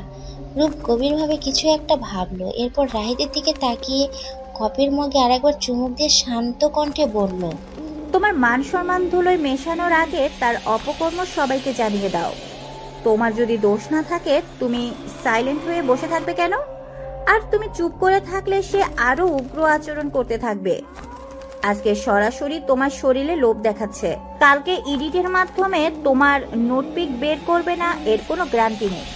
মেসেজ, চিঠি, কল রেকর্ড, তোমার কাছে যা প্রমাণ আছে সেগুলো নিয়ে তুমি কলেজের সর্বপ্রধানকে দেখিয়ে দাও। তুমি চুপ থাকলে তোমার জায়গায় আসা অন্য টিচারও যে এমন ফাঁদে পড়বে না এটার গ্যারান্টি কে দিবে? সে যেন এমন করতে না পারে সেজন্য তার রাস্তাটাই বন্ধ করে দাও। ভাইয়া শোনো, যার থুতু ফেলে সেটা চেটে খাওয়ার অভ্যাস থাকে তাকে সোনার তালায় খেতে দিলেও সে সেম কাজটাই করবে। তাই যার স্থান যেখানে তাকে সেই স্থানে রাখাটাই হবে বুদ্ধিমানের কাজ।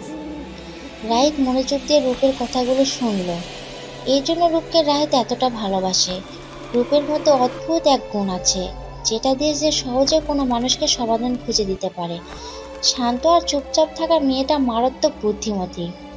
এই বয়সেও গভীর চিন্তা করে সমস্যা সমাধান করার ক্ষমতা রাখে।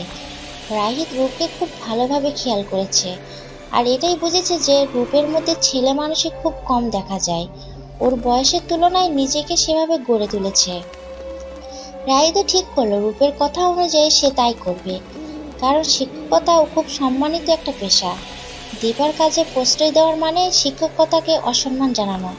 শ্রেয়ান ওর প্রোগ্রাম শেষ করে বাসায় ফিরল। একটু পর বন্ধুদের সাথে আড্ডা দিতে যাবে। হালকা নাস্তা করে রেডি হয়ে আবার বাইকে উঠে বসলো, কিন্তু সে বাইক নিয়ে বের হতে পারছে না। সামনের বিল্ডিংয়ে নতুন কেউ উঠেছে মনে হয়, এই জন্য ট্রাক ভর্তি জিনিসপত্রের রাস্তা আটকে ফেলেছে। শ্রেয়ান বিরক্ত হয়ে উকি ঝুঁকি দিল, কিন্তু কাউকে পেল না। একটা ছেলেকে দেখে শ্রেয়ান তাকে উদ্দেশ্য করে বলল, ভাই আসসালামু আলাইকুম। ওয়ালাইকুম আসসালাম। আমি শ্রেয়ান। আমি পবিত্র। বলছিলাম যে আপনি কি এই বিল্ডিংয়ে নতুন উঠেছেন? জি। আমার একটু তাড়া ছিল, এই ট্রাকটার জন্য যেতেও পারছি না। কাইন্ডলি আমাকে যদি একটু সাহায্য করতেন। জি অবশ্যই। পবিত্র ড্রাইভারকে গাড়িটা সাইড করতে বলল, এরপর নিজেও হাত লাগিয়ে শ্রেয়ানকে যাওয়ার ব্যবস্থা করে দিল। শ্রেয়ান মুচকি হেসে পবিত্রের সাথে আবার দেখা হবে বলে নিজের গন্তব্যে চলে গেল। পবিত্র মুচকি হেসে বিদায় দিয়ে নিজের কাজ করতে লাগলো। আদ্রিয়ান 4 ঘন্টা হলো ওটিতে ঢুকেছে। ওর এই পেশেন্টের বয়স 19 বছর। সারা জীবন ওর পড়েই আছে। আদ্রিয়ান নিজেও চায় এই মেয়েটাকে সুস্থ করে তুলতে। এই মেয়েটার মাথায় রক্তের চাপ বেঁধে রক্তক্ষরণ হয়েছে, এই জন্য ওর প্রাণ সংশয় দেখা দিচ্ছে। এই অপারেশনটা খুবই ঝুঁকিপূর্ণ। মেয়েটার বাবা মা ভাই বোন সাকসেস কথাটা শোনার জন্য ওটির বাইরে অধীর আগ্রহের সঙ্গে বসে আছে। এমনি কি এই মেয়েটার ভালোবাসার মানুষ আদ্রিয়ানের পা ধরতে গিয়েছিল। সে হাত জোর করে কেঁদে কেঁদে ওর প্রাণ ভিক্ষা করছিল। আদ্রিয়ান ছেলেটার কাঁধে হাত রেখে শুধু একটা কথাই বলছিল, আল্লাহর উপর ভরসা রাখুন। ওটিতে আরও ডক্টররা উপস্থিত আছে। এই পেশেন্টের অবস্থা বেশ খারাপ, সবার কপালে ভাঁজ পড়েছে। শুধু আদ্রিয়ান একদম স্বাভাবিকভাবে অপারেশনের যন্ত্রপাতি নিয়ে ওর ব্রেন আর হাতকে ধীর গতিতে চালিয়ে যাচ্ছে। সে একটা অপারেশনকে যুদ্ধ ভাবে, আর প্রতিটা যুদ্ধে সে জয়ী হয়ে ফিরতে চায়। এই যুদ্ধেও সে জয়ী হয়ে ট্রফি হিসাবে লুপে নিতে চায় পেশেন্টের মায়ের থেকে দোয়া আর ভালোবাসা। এই অপারেশনটা যেন ঝুঁকিপূর্ণ, তেমনি রোগ নিরাময় হবারও একটা মাধ্যমও বটে। এ ধরনের অ্যানিউরিজম প্রায়শ মাত্র কয়েক মিলিমিটার পুরু হয় এবং তার কোনো উপসর্গ থাকে না। অ্যানিউরিজম যতক্ষণ পর্যন্ত ফেটে না যাচ্ছে ততক্ষণ আশঙ্কার কিছু নেই, কিন্তু ফেটে গেলে ভয়ঙ্কর কিছু ঘটে। অর্ধেক রোগীর সঙ্গে সঙ্গে কিংবা কিছুক্ষণের মধ্যে মারা যান। আল্লাহর রহমত আর ডক্টরদের প্রচেষ্টায় মেয়েটির অপারেশন সাকসেসফুল হলো। প্রায় 4 ঘন্টা পর আদ্রিয়ান ও অন্যান্য ডক্টররা ওটি থেকে বের হলো। মেয়েটির মা আদ্রিয়ানের সামনে গিয়ে হাউমাউ করে কেঁদে বলল, বাবা, আমি তোমাকে ছুঁয়ে দেখতে পারি? তোমার হাতে যশ আছে। আদ্রিয়ান মুচকি হেসে ওই মায়ের হাতটা ওর মাথার উপরে রাখলো। উনি কেঁদে কেঁদে আদ্রিয়ানের জন্য দোয়া করলো। আদ্রিয়ান মুচকি হেসে ওনার হাত ধরলো। উনি থরথর করে কাঁপছে। আদ্রিয়ান ওনাকে একটা চেয়ারে বসিয়ে মৃদুভাবে বলল, একজন মায়ের চোখের পানি আল্লাহর দরবার থেকে ব্যর্থ হয়ে ফিরে যায় না। আল্লাহ ভরসা। ধৈর্য ধরুন, সব ঠিক হয়ে যাবে। এই কথা বলে আদ্রিয়ান চলে গেল। ওর পুরো শরীরে রক্ত মাখামাখি। টানা 4 ঘন্টা পর ওটি থেকে বের হওয়ার পর সাকসেস কথা শুনে পেশেন্টের বাড়ির লোকদের হাসি মুখ দেখলে সব কষ্টে যেন ওর কাছে ফিকে হয়ে যায়। আদ্রিয়ান ওর কেবিনে গিয়ে একবারে হোট শাওয়ার গিয়ে উজু করে নিল। এরপর সে এশার নামাজে দাঁড়িয়ে গেল। আল্লাহর রহমতের জন্য সেই ঝুঁকিপূর্ণ কাজটা সফল করতে পারল। এই জন্য অবশ্যই তার আল্লাহর শুকরিয়া জানানো উচিত। আর প্রতিটা অপারেশনের পর আদ্রিয়ান আল্লাহর শুকরিয়া আর পেশেন্টের সুস্থতার জন্য 2 রাকাত নফল নামাজ পড়ে নেয়। আর এটা করে আসছে সে সেদিন প্রথম অপারেশন করে সফল হয়েছিল সেদিন থেকে। পরের দিন কালকে রাতে রূপের খালু রাহাত, রাহিদ আর রূপকে মিলে রাত 3টা অবধি গল্প করেছে। শেষ রাতের দিকে সবাই ঘুমাতে গেছে। আর যাওয়ার আগে রাহিদের আপু মেন গেটে বড় তালা ঝুলিয়ে গেছে।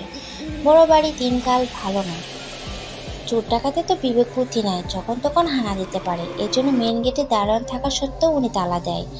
রাতে কারো ঘুম হয়নি, এজন্য সবাই 8টার দিকে ঘুম থেকে উঠল। এদিকে সংবাদপত্রে প্রথম পেজে একটা বড় মেয়ের ক্ষতবিক্ষত লাশের খবর বড় করে হেডলাইন করা হয়েছে। মেয়েটাকে ভয়ঙ্করভাবে মারা হয়েছে। এতটা ভয়ঙ্কর দৃশ্য যে হুট করে এই ছবিটা কারো চোখে পড়লে যে কেউ ভয়ে আটকে উঠবে। এর সাথে টেলিভিশন, সংবাদপত্র, ফেসবুক থেকে শুরু করে সব জায়গায় নিখোঁজ সংবাদ ছড়িয়ে পড়েছে। 8টা জেলা থেকে 8 জন যুবক উধাও। আর সেই সব যুবকের বয়স 20 থেকে 24-এর মধ্যে।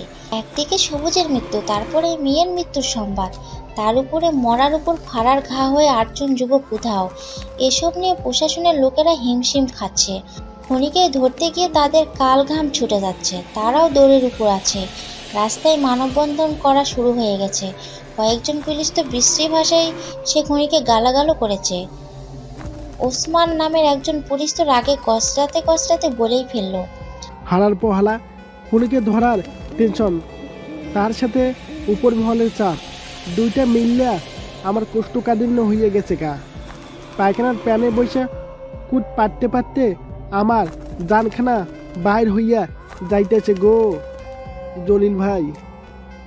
মাগার এক ফোঁটাও হাগা বাইর হইতেছে না। একবার ওই কুত্তার ছাও খুনিরে পাইলে ওরে গরম ডিম থেরাপি দিব, যতক্ষণ না ওই হালায় জানখানা বাইর না হয়। ওসমানের কথা শুনে অপর পাশের পুলিশও কিছু একটা বলল। রোদের মধ্যে ওনারা ডিউটি করছে, কড়া রোদে মাথার চান্দিটাও গরম হয়ে ওনাদের মেজাজ বিগড়ে আছে। ওইদিকে রাস্তায় মানববন্ধন চলছে, তাই গাড়ি আটকে জাম বেঁধে গেছে। এর জন্য এই পুলিশগুলো ওই দিকেই গেল। এই বিল্ডিংয়ের কারো ফোন কলে পুলিশ মেয়েটার বাসায় আসে।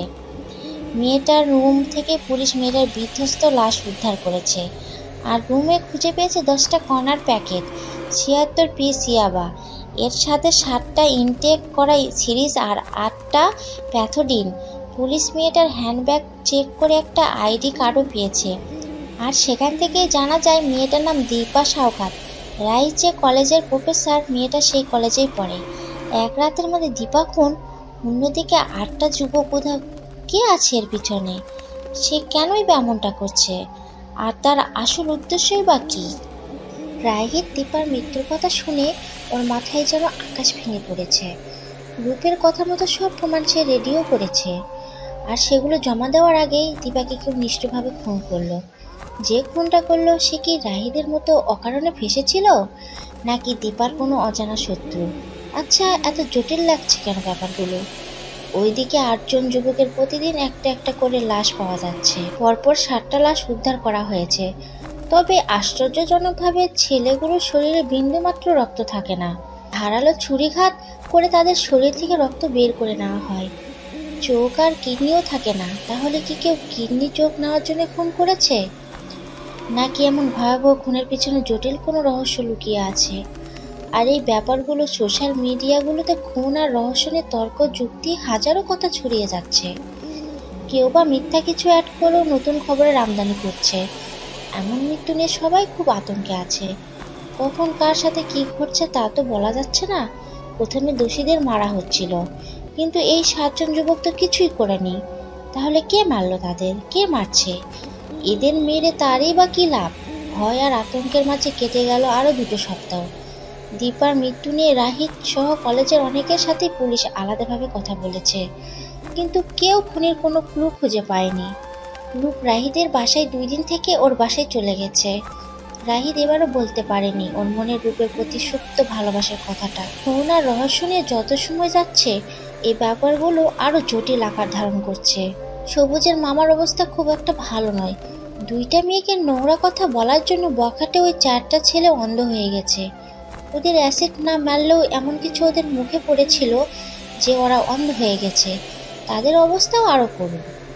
ওদের পুরো মুখের মাংস পচে খসে খসে পড়ছে। চোখে তারা কিছুই দেখতে পাচ্ছে না, সাথে সারাটাক্ষণ মুখে জ্বালা পোড়া করে, পুরো শরীর জ্বলে যায়, পানির জন্য আকুতি মিনতি করে, কিন্তু চোখে দেখতে পায় না, এই জন্য পানি নিয়েও খেতে পারে না। কেউ খাইয়ে দিলে তারপর তারা খায়। মারাত্মক কষ্ট নিয়ে ওদের দিন কাটছে। এদের মৃত্যুও মনে হয় অতি শীঘ্রই ওদেরকে আপন করে নেবে, কারণ দিন দিন ওদের বেঁচে থাকার লড়াইটা ওদের জন্য মারাত্মক কষ্টসাধ্য হয়ে যাচ্ছে। ব্যথা, জ্বালা, যন্ত্রণা এসে পড়াই যাচ্ছে এখন ওদের মৃত্যু হোক। পবিত্র, গেট দিয়ে যে বের হচ্ছে ওই মেয়েটাকে চেনো? কেন? ওই মেয়েটার সব খবর আমার চাই। দাদু, বুড়ো বয়সে এসব কি ঠিক? আজকেই ওর খবর চাই। আর তুমি কখন ফিরবে? জানোই তো আমার ফেরার ঠিক নেই। প্রতিদিনের মতো সময় হলেই ফিরবো। ওকে। পবিত্রের দাদু রূপ দেখে রূপের সব তথ্য জানতে চাইলো। কেন চাইলো সেটা উনিই জানেন। তবে কোনো কারণ ছাড়া ওর দাদু এই কথা বলার মানুষ না। হয়তো নাতির জন্য পছন্দ হয়েছে। পবিত্র ওর দাদুকে না ঘেটে ওর রুমে চলে গেল। পবিত্রের কাছে অন্য কারো ব্যাপারে হুট করে বাম হাতটা ঢুকানো ওর কাছে বিরক্তিকর লাগে। সে সবসময় নিজের মর্জি মতো কাজ করতে পছন্দ করে, তবে কেউ ভালো কাজের সাপোর্ট চাইলে সে অবশ্যই তার পাশে থাকে। আজকেই ওরা এই ফ্ল্যাটে উঠেছে, কারোর সাথে তেমন কথা হয়নি। পাশের ফ্ল্যাটের 2 জনই সে নিজেরাই কথা বলে গেছে। এই ফ্ল্যাটে দিদা, দাদু আর পবিত্রই থাকবে। শ্রেয়ান কাল রাতে বাইক নিয়ে আসছিল, তখন হঠাৎ পেছন থেকে কিছু ওকে ধাক্কা দেয়। চলন্ত বাইকে ধাক্কা দেওয়ার ফলে শ্রেয়ান ছিটকে দূরে গিয়ে পড়ে। কে ধাক্কা দিল সে জানে না, তবে খুব জোরে ধাক্কা দিয়েছে, এই জন্য ছিটকে পড়েছে। ওকে এমনভাবে পড়তে দেখে কয়েকজন দৌড়ে গিয়ে ওকে তুলে হসপিটালে নিয়ে যায়। শ্রেয়ানের আম্মু খবর পেয়ে হসপিটালে যায়। শ্রেয়ানের মাথায় আর পুরো শরীরে চোট পেয়েছে। শ্রেয়ান হসপিটালেই আছে। 2 দিন হসপিটাল থেকে একটু সুস্থ হয়ে বাসায় ফিরেছে। ভালোভাবে হাঁটতেও না পারলেও সে খুঁড়িয়ে খুঁড়িয়ে হাঁটে। কালকে রাতে ঘুমের ঘরে মনে হলো ওর কেউ গলা চেপে ধরেছে, কোনো পুরুষের বলিষ্ঠ শক্ত হাত, কিন্তু সে মোটেও চোখ খুলতে পারছে না। অনেক ধস্তাধস্তি করে শ্রেয়ান এক পর্যায়ে সেন্স হারিয়ে ফেলে। পরের দিন সকালে শ্রেয়ানের আম্মু এসে শ্রেয়ানের সেন্স ফেরায়। ওর গলাতে চেপে ধরার দাগ স্পষ্ট। আশ্চর্যজনক ব্যাপার হলো শ্রেয়ানের হাতের মুঠোতে কোনো মেয়ের চুল ছিল। শ্রেয়ানের মনে আছে কোনো পুরুষের সাথে রাতে ধস্তাধস্তি হয়েছিল, কোনো পুরুষ তার গলা শক্ত করে চেপে ধরেছিল, কিন্তু ওর হাতে মেয়ের চুল আসলো কোথা থেকে? ওর আম্মু বাদে বাসায় কোনো মেয়ে নেই, তাহলে কেউ ওকে মারতে চেয়েছিল? ওর জানা মতে সে জেনে বুঝে কারো ক্ষতি করেনি, তাহলে কে মারতে চাইবে? শ্রেয়ান এই ব্যাপারটা কোনো মতো আম্মুর থেকে চেপে গেল। তবে মনের মধ্যে প্রশ্নের পাহাড় এসে জমা হয়েছে। রূপ আজকে কলেজে গেছে। মিমি রূপের সাথে বসে গল্প করছে। এখনো ক্লাস শুরু হতে 20 মিনিট বাকি আছে। মিমি রূপকে যা যা জিজ্ঞাসা করছে রূপ সেই সবেরই আনসার করছে। মিমি ফট করে বলে উঠল, আমি আবার এখন তোর জন্য ছেলে কই পাবো? তুই তো মায়াবতী, তবে আর যে শ্রেয়ানকে পটাতে পারিস সে সব দিক দিয়েই পারফেক্ট। মিমির কথা শুনে রূপ অবাক হয়ে মিমির দিকে তাকালো। মিমির গায়ের রং শ্যামবর্ণ হলেও মিমির চোখ দুটো বড্ড মায়াবী, তাই রূপ এক কথায় তাকে মায়াবতী বলে ডাকলো। কিন্তু মিমি তো ওকে ভুল বুঝলো। রূপ মিমির দিকে তাকে মিষ্টি হেসে পড়ল, যে নিজেকে ছোট করে দেখে তাকে অন্যরাও সম্মান করে না। গায়ের রং দিয়ে কারো বিচার করা উচিত না। আমিও এই কাজ কখনোই করি না। আর মায়াবতী কাকে বলে জানিস? যে মায়াতে ঘেরা থাকে তাকেই মায়াবতী বলে। আর তোকে কে বললো গায়ের রং ফর্সা হলে সে সুন্দরী হয়? মিমি, আমি তোকে এই কথাটা হাত করার জন্য বলিনি। মিমি আর কথা বাড়ালো না। ওকে ওর গায়ের রং নিয়ে অনেক কথা শুনতে হয়, অনেকেই আছে এই জন্য ওকে এড়িয়ে চলে। কয়েকটা ছেলের কাছেও সে অপমানিত হয়েছে, ভালো লাগলেও এই জন্য সে প্রকাশ করতে পারেনি। মিমি যাকে খুব ভালোবেসেছিল তাকেও ভয়ে কোনোদিন বলতে পারেনি। এখন ওই ছেলেটা বিবাহিত, এখন সে ফুটফুটে একটা বাচ্চা ছেলের জনক। মিমি অনেক ভেবেচিন্তে সে গত 2 মাস ধরে সুন্দরী হওয়ার জন্য নিজের রূপচর্চা করা শুরু করেছে। এই রূপচর্চা করলে সুন্দরী হোক বা না হোক, তবুও সে এটাই চলমান করবে। এটা করলে ও মনে মনে খুব প্রশান্তি অনুভব করবে। ওর মনের দিক থেকে ভাবে এটা করলে দিন দিন ওর গায়ের শ্যামবর্ণ রং থেকে দুধে আলতা গায়ের রং হবে। যার যেমন চিন্তা ভাবনা আর কি। রূপচর্চা করলে যেহেতু সে মনে প্রশান্তি পায়, এই জন্য সে এটাই করবে। আর ওর কাছে মনের সুখের থেকে বড় কিছু নেই। কেউ টাকার জন্য, কেউ সৌন্দর্যের জন্য, কেউ ভালোবাসার জন্য, কেউ সুস্থতার জন্য। আমরা সবাই নিজ নিজ জায়গায় থেকে এগুলোর জন্য মরিয়া হয়ে উঠেছি। তবে রূপ মিমিকে হাট করার জন্য কথা বলেনি। মিমি কিছু বলল না, শুধু মৃদু হাসলো। ওদের ক্লাসের সময় হয়ে গেছে, এজন্য ওরা আর কথা না বাড়িয়ে ক্লাসে চলে গেল। পবিত্রের দাদু সবুজের মৃত্যুর ঘটনাটা পুরোটা শুনলো। সামনে একটা চায়ের দোকানে সে চা খেতে গিয়েছিল, ওখান থেকে শুনে এসেছে। ছেলের এমন ভয়ঙ্কর মৃত্যু, বাবা মায়ের কতই না কষ্ট হচ্ছে। পৃথিবীর সবচেয়ে ভারী জিনিস হলো বাবা হয়ে সন্তানের লাশ কাঁধে নেওয়া। না জানি সে বাবা মা এখন কেমন আছে। এমনটা ভেবে উনি সবুজের বাবা মার সাথে দেখা করতে গেল, মানবতার খাতিরেই আর কি। সবুজের আম্মু ওনাকে সালাম দিয়ে বসতে বলল, উনিও বসলেন। সবুজের আম্মু ওনাকে নাস্তা দিতে গেল, কিন্তু উনি বলে উঠলেন, মা তুমি বসো, আমি কিছু খাবো না। আসলে কারো বাসায় কিছু খাওয়ার জন্য নিষিদ্ধ। আমি তোমার সাথে শুধু কথা বলতে এসেছি। ওনার কথা শুনে সবুজের আম্মু অবাক হলেও কিছু বলল না। উনি সবুজের আম্মুর সাথে অনেক কথাই বলল, আর কথায় কথায় সবুজের মামার কথাটাও উনি বললেন। সবুজের মামার কথা শুনে পবিত্র দাদু আসাদকে দেখতে চাইলেন। এই বিল্ডিং এর 7 তলাতে সবুজের মামা আছে। সবুজের আম্মু ওনাকে ওখানেই নিয়ে গেল। আসাদকে দেখে উনি পুরো রুমে চোখ বুলালো। পুরো রুম জুড়ে কয়লা দিয়ে একটা চিহ্ন আঁকা। আসাদের অবস্থা এখন ভালো না, সে বিছানাগত। উনি আসাদকে দেখে ওনার বাসায় চলে গেল। তবে যাওয়ার আগে উনি পুরো রুমে আরেকটি বার চোখ বুলিয়ে নিল, বিশেষ করে চিহ্নটার উপর। কেন জানি ওনার কাছে অদ্ভুত লাগলো ব্যাপারটা। ওইদিকে 7 জন যুবকের মধ্যে যে খুলনা জেলার, তাকে সর্বশেষ দেখা গেছে রূপের সাথে। রূপের কোচিং এর সামনে কফি শপটাতে। ওখানকার সিসিটিভিতে এই দৃশ্যটা স্পষ্ট দেখা যাচ্ছে। ওরা কিছু একটা নিয়ে তর্ক করছিল। ছেলেটাকে একটা থাপ্পড়ও মেরেছিল। আর ব্যাপারটা পুলিশের খুঁজে পাওয়ার সাথে সাথে কেউ একজন খবরটা ভাইরাল করে দিয়েছে। সম্ভবত এই কাজটা করে সেই কফি শপের ওয়েটার। নিজেকে ভাইরাল করার জন্য আর ভিডিওটা কয়েক মিনিটের চারিদিকে ছড়িয়ে পড়েছে। রূপের আম্মু আব্বু এসব দেখে মাথায় যেন আকাশ ভেঙে পড়েছে। রাহিত খবরটা দেখার সাথে সাথে রূপের বাসায় এসে হাজির। তবে রূপ এই ব্যাপারে এখনো মুখ খুলেনি। পুলিশ জিজ্ঞাসাবাদের জন্য রূপকে পুলিশ স্টেশনে নিয়ে গেছে। 2 ঘন্টা হলো রাহিত নিজেও পুলিশ স্টেশনে এসেছে, কিন্তু তাকে রূপের সাথে দেখা করতে দেয়নি। তবে রূপ এখনো স্বাভাবিক হয়ে বসে আছে, যেন সে কিছুই করেনি। ওর কাছে মতিগতি দেখে মনে হচ্ছে ওর কাছে এই ব্যাপারটা দুধ ভাত। তবে অবাক করা ব্যাপার হলো 8 জন যুবকের মধ্যে একজন কিডন্যাপের হাত থেকে পালিয়ে এসেছে। সে মারাত্মক ভয়ে জুবুথুবু হয়ে আছে। তার বাড়ির লোক পুলিশকে জানিয়েছে।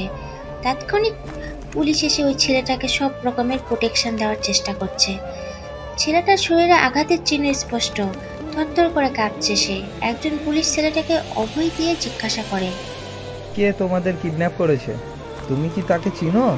এই কথা বলে ছেলেটা সেন্স হারিয়ে ফেলে। একটা মেয়ে তাদের কিডন্যাপ করেছিল, তাহলে কি রূপের পিছনে? সে কেনই বা এমনটা করবে? পুলিশের কাছে থাকা 2টা প্রমাণ রূপকে ইঙ্গিত করছে। রূপই বা কেন মুখ খুলছে না? সে নির্দোষ হলে তো সে নিজেই প্রমাণ করার চেষ্টা চালাবে, কিন্তু সে চুপ করে আছে। নাকি ধরা পড়ে যাওয়া দেশে সবটা মেনে নিয়েছে আর এই জন্য চুপ করে আছে? চারিদিকে এই খবরটা ছড়িয়ে পড়েছে। রূপের কঠিন শাস্তি দেওয়ার জন্য মানববন্ধন করা হচ্ছে রাহিদের বাসার সবার। আর রূপের আব্বু আম্মুর মাথা কাজ করছে না। রূপ কিভাবে এমনটা করতে পারে? 3 ঘন্টা পর ছেলেটার সেন্স ফিরে, আর সে জানায় যে ওদের কিডন্যাপ করিয়েছে সে একটা মেয়ে। একসাথে 8 জনকে সে মেয়েটাই কিডন্যাপ করেছে। প্রতিটা জেলায় ওর লোক ছড়ানো আছে। চাকরি দেওয়ার নাম করে সে যুবকদের কিডন্যাপ করায়। আগে 7 জনকে কিডন্যাপ করে জবাই করা হয়েছে, তাও এই ছেলেটার চোখের সামনে। কালকে সে একা ছিল, তাই আরেকজনকে কিডন্যাপ করতে ওরা বেরিয়ে গেছে। জোড়া জোড়া ছাগল জবাই করার মতো ওই মেয়েটা 20 থেকে 24 বছরের যুবককে জবাই করার পারমিশন দেয়। হ্যালো বন্ধুরা, পরবর্তী পার্ট শোনার জন্য সবাইকে আমন্ত্রণ। আল্লাহ হাফেজ।